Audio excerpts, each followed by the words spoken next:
Un nouveau coronavirus fait craindre une épidémie mondiale. Notre pays fait face à la propagation d'un virus. Une source animale semble être l'origine la plus vraisemblable de cette épidémie. En décembre 2019, une nouvelle maladie respiratoire apparaît en Chine. Elle se propage dans le monde entier.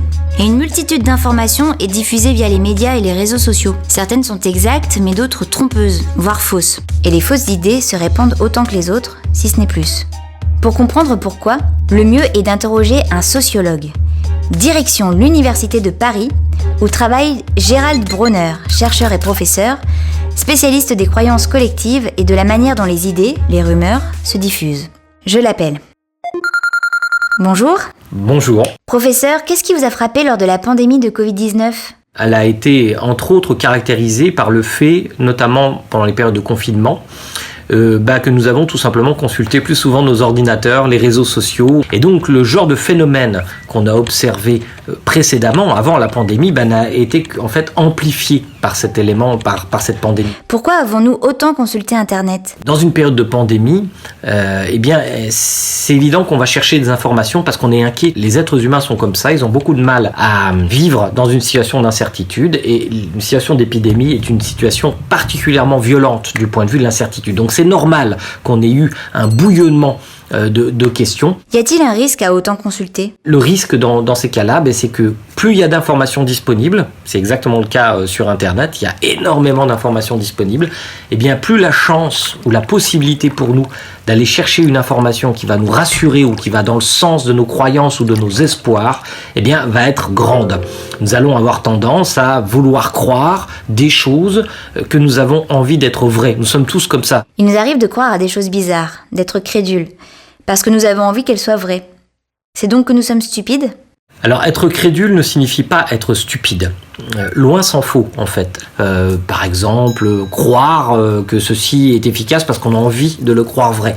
Nous avons tous des désirs et nous avons tous cette tentation possible. La crédulité, c'est sans doute en partie céder à ces tentations les plus intuitives de notre esprit. Ce n'est pas directement lié à l'intelligence. Vous pouvez avoir un très haut niveau d'études, être très intelligent et croire à des choses folles. Pourquoi est-ce si difficile de combattre des idées fausses, des idées folles ?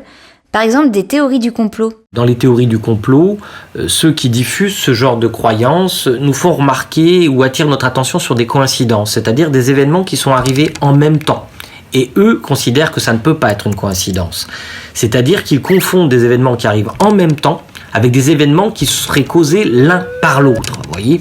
Ou par exemple, ils disent que quand une situation profite à quelqu'un, c'est que sans doute ce quelqu'un a créé la situation. C'est parfois vrai, mais pas toujours. Songez par exemple que les embouteillages profitent à ceux qui vendent de l'essence, et pourtant ils ne sont pas créés par ceux qui vendent de l'essence. Donc vous voyez, ce genre d'erreur de raisonnement, si on y prend garde, flatte les aspects les plus intuitifs de notre cerveau. Y a-t-il des façons meilleures que d'autres pour discuter avec quelqu'un qui raconte des choses un peu bizarres ? On croit souvent des choses bizarres parce qu'on s'est alimenté à une source d'information qui n'est pas fiable, que cette source d'information nous donne des arguments qui paraissent vrais mais qui sont faux, mais qui paraissent vrais.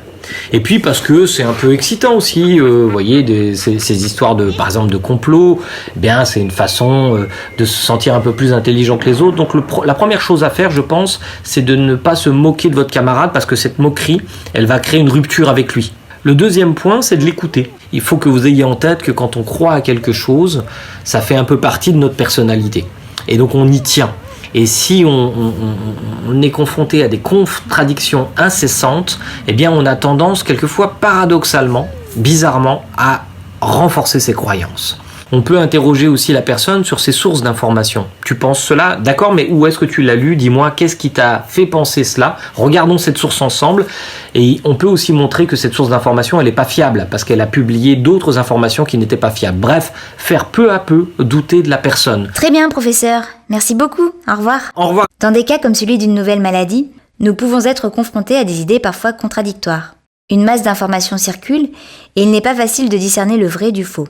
On peut alors s'interroger sur les raisons qui nous poussent à accepter certaines idées, parfois bizarres, et à commettre des erreurs de raisonnement. Nous devons aussi nous efforcer de sélectionner les sources les plus fiables pour nous faire une opinion éclairée et pour favoriser la circulation des idées et des comportements les plus utiles.